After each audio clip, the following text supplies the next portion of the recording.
Ronaldo Nazario is one of the best football players of all time. He's won 2 Ballon d'Ors, 3 FIFA World Player of the Year awards, and was one of the greatest goal scorers ever. But if you ask some Real Valladolid fans, they'll also tell you that he's one of the worst owners ever. Even the president of Valladolid's official supporters club told The Athletic that before he was seen as a god, and now he's like the devil. So, what's gone wrong for Ronaldo at Real Valladolid?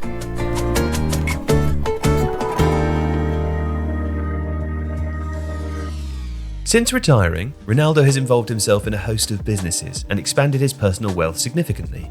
And in 2018, he spent €20 million on a controlling stake in Real Valladolid. And at the time, the fans were excited for 2 reasons. Firstly, because Ronaldo's arrival promised to end years of financial instability that had nearly put the club out of business. And secondly, because Ronaldo's fame and notoriety could help raise the global profile of Spain's 13th most successful club.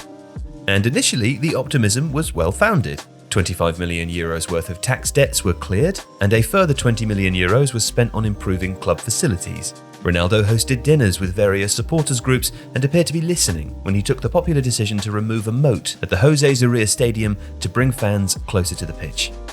His initial time at the club was also documented by a TV series on DAZN entitled Ronaldo El Presidente, as part of a plan to sell the club's brand around the world. The documentary showed Ronaldo as a hands-on owner, and after Valladolid avoided relegation during his first season, it featured a scene of him personally driving the squad on a speedboat to a celebratory party in Ibiza. After that season, Ronaldo announced his aim for the team to be battling for Champions League qualification within 5 years.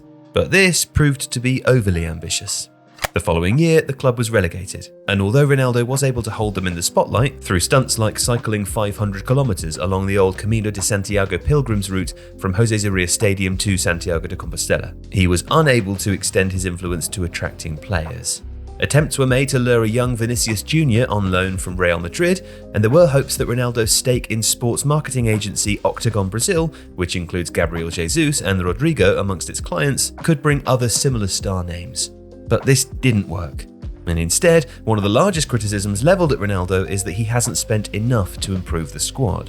Valladolid have made around €80 million in player sales since 2018, but just €55 million has been spent on new signings. And any talented players that have emerged have been sold almost immediately to balance the books in line with La Liga's strict financial controls.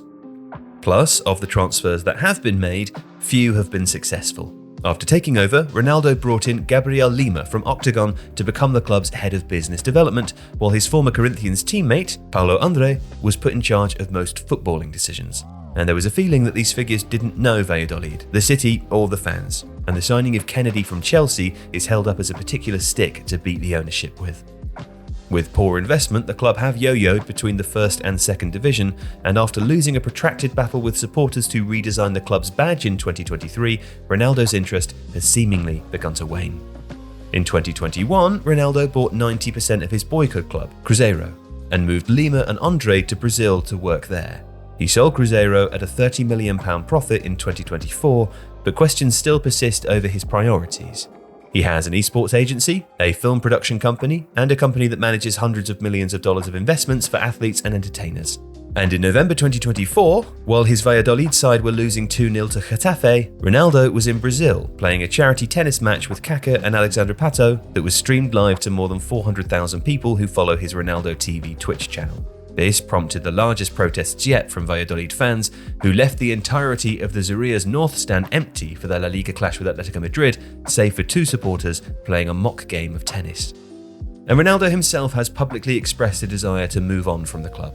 In 2024, he announced his intention to run for president of the Brazilian FA and insisted that his ownership of Valladolid would not be an obstacle due to his intention to sell soon. Now, he did withdraw his candidacy in March 2025, but the intention to sell is still very much there.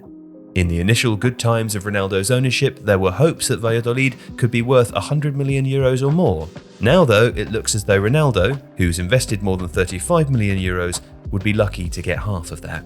The Athletic have reported that Liverpool owners FSG and the Egyptian-financed Mansour Group have shown interest, but both ventures have gone nowhere. And in May 2024, Ronaldo rejected an offer by locally based construction firm Inexo.